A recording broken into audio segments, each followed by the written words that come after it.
Alors, monsieur le maire, la rentrée des classes dans nos écoles communales fut calme, sans agitation. Et ça vous rend malade. Après 2 années de galère, de grève, de manifestations, il était temps et cela fait du bien. Force est de constater que vous avez su apporter une oreille plus attentive aux médias parisiens qui, suite à leur tempête médiatique, ont révélé à la France l'état déplorable des écoles de notre ville, qu'à votre opposition bleu-marine marseillaise, pourtant constructive. Et vous semblez, depuis plusieurs mois, prendre enfin le problème des écoles au sérieux. Le nombre de rapports relatifs aux travaux dans nos écoles qui, depuis le début de l'année, défilent devant nous est impressionnant. Alors que pendant des semaines, vous vous étiez posé, enfermé dans votre posture favorite, de victime d'un nouvel épisode du Marseille bashing, balayant d'un revers de main les SOS des parents et des enseignants à bout de patience. Après un mea culpa qui s'imposait, de magnifiques et nombreux panneaux ont fleuri à une vitesse vertigineuse sur les portails des écoles durant l'été, annonçant votre volonté de moderniser les établissements scolaires.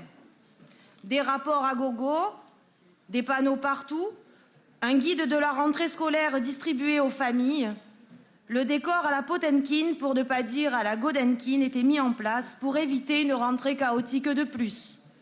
Mais du décor à la réalité, il n'y a qu'un pas, un grand pas. Nous avons pris le temps dans le 7e secteur d'aller vérifier ce qui se cachait derrière ces panneaux.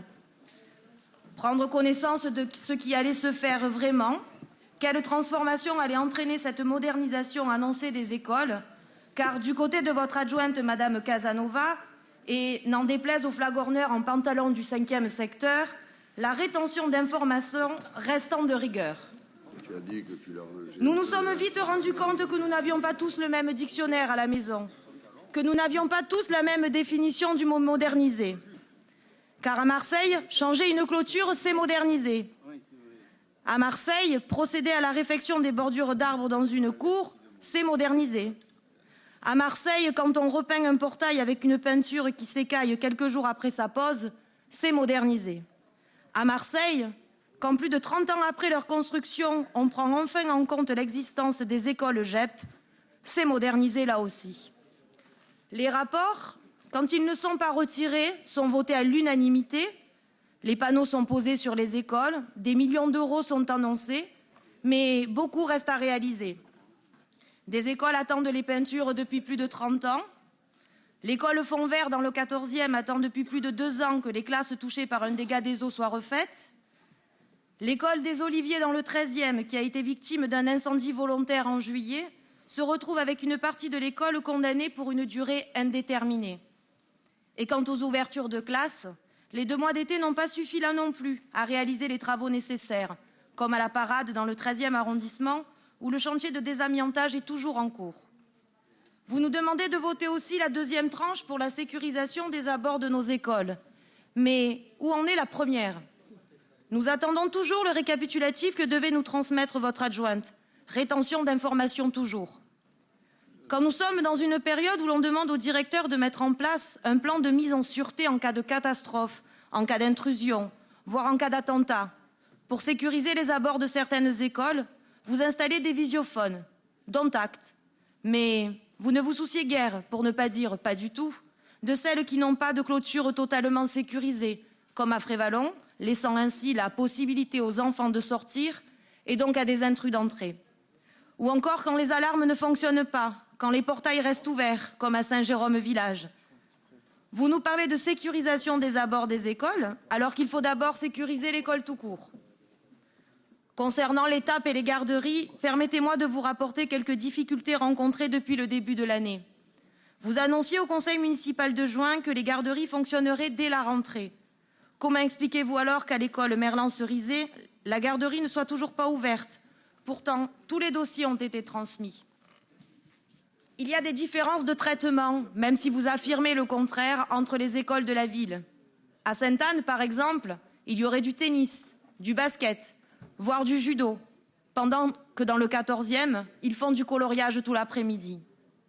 Plus inquiétant encore, à Château-Gombert-Athéna, dans le 13e, les parents sont à bout. Aucune liste d'enfants les premiers jours, des dossiers qui ont disparu. Aucune sécurité. Plus de 170 enfants pour 7 ou 8 animateurs au mieux, qui emploient pour certains un langage grossier, pour ne pas dire vulgaire. Les parents que j'ai rencontrés pas plus tard que vendredi dernier sont légitimement très inquiets et demandent que la problématique de leur école soit prise en compte avant qu'il ne soit trop tard. Accepteriez-vous que l'on s'adresse vulgairement à votre enfant? Accepteriez-vous qu'il soit livré à lui-même tout l'après-midi? Madame Casanova, je vous invite à m'accompagner un jeudi après-midi sur l'école Athéna pour vous rendre compte qu'il ne suffit pas d'inaugurer une fresque pour faire oublier que cette école, pourtant récente, fait subir de grandes difficultés aux enfants et à la qualité de l'enseignement. Alors, si soudainement plusieurs rapports sont à l'ordre du jour de nos conseils concernant les écoles, ce n'est pas, comme vous le prétendiez, parce que vous ne le saviez pas ou parce qu'on ne vous l'avait pas dit, mais tout simplement parce que la pression médiatique vous a contraint à revoir votre copie, en mettant en pleine lumière votre responsabilité dans ce scandale. Et continuer à ne rien faire aurait été une provocation de trop. Vous ne pouvez pas dire que vous n'avez pas fait de différence entre les écoles de la ville. Et vous ne pouvez pas toujours renvoyer la faute sur les autres, comme l'a encore fait récemment le maire des 4e et 5e arrondissements, qui, pour se défausser, tente de faire porter au directeur académique une partie de la responsabilité du problème de l'ouverture de la classe de l'école de la rue de l'Olivier. Ou comme l'a déjà fait votre adjointe, en ayant osé affirmer que s'il y avait du retard dans les travaux, c'était à cause de la réforme, car il y avait classe le mercredi matin. La réforme, le gouvernement, monsieur le maire, ont bon dos. Alors si le rapport du CNESCO pointe du doigt les inégalités sociales de l'école causées par des années de politique éducative néfaste, qui n'a rien fait pour éviter les inégalités, mais qui, au contraire, les a accentuées, force est de constater que vous avez participé à ce fiasco. Vous avez participé à creuser ce fossé entre les écoles de Marseille, à créer d'un côté des petits Marseillais du Sud et des petits Marseillais du Nord de l'autre. L'école ou le symbole de la fracture marseillaise. Quel avenir dès lors pour les écoles des quartiers nord de la ville? Quel avenir pour nos enfants? Aussi, nous réitérons notre demande de réunir enfin ce conseil extraordinaire afin que nous puissions plancher sur chaque école, du sud au nord et d'est en ouest. Vous avez annoncé 41 millions d'euros pour la réalisation de travaux dans nos écoles. 41 millions d'euros. Mais toujours pas 1 euro pour le chauffage de Canet-Jean Jaurès. Pas 1 euro non plus pour l'agrandissement du CEL de l'école Athéna où les enfants déjeunent à plus de 13h30. Présentez-nous le détail de ces 41 millions. Quelles sont les écoles concernées? Quand les travaux seront-ils enfin terminés? Quand les travaux vont-ils enfin commencer pour les autres établissements? Combien de millions d'euros faudra-t-il encore pour remettre nos écoles, toutes nos écoles sur pied? Travaillons ensemble. Réunissons-nous afin de faire un bilan de ce qui a été fait réellement et surtout de ce qu'il reste à faire. Nombreux sont les parents qui m'ont indiqué qu'ils attendaient les réponses que vous aurez exprimées au cours de notre conseil, pour le cas échéant faire plus de bruit, puisque les courriers ne suffisent pas. Le temps de la communication, le temps des rapports, le temps des études doit cesser. C'est à l'action qu'il faut passer. Engagez-vous ici devant nous. Confirmez-nous l'agrandissement du CEL de l'école Athéna dans les plus brefs délais. Une véranda, quelque chose de simple, qui pourrait permettre aux enfants de déjeuner à des heures acceptables. Et si nécessaire, s'il manque quelques milliers d'euros, vous pouvez compter sur le soutien financier de la réserve parlementaire de notre sénateur-maire Stéphane Ravier. Ouvrez la garderie de l'école Merlan-Cerisay, sécurisez le jardin pédagogique du Merlan Village et fermez le porche de Malpassé-Grenier. La liste est longue et vous le savez. Aussi, je me tiens à votre disposition, ainsi qu'à celle de votre adjointe, pour vous remettre un état des lieux précis des écoles des 13e et 14e arrondissements notamment. Je vous remercie.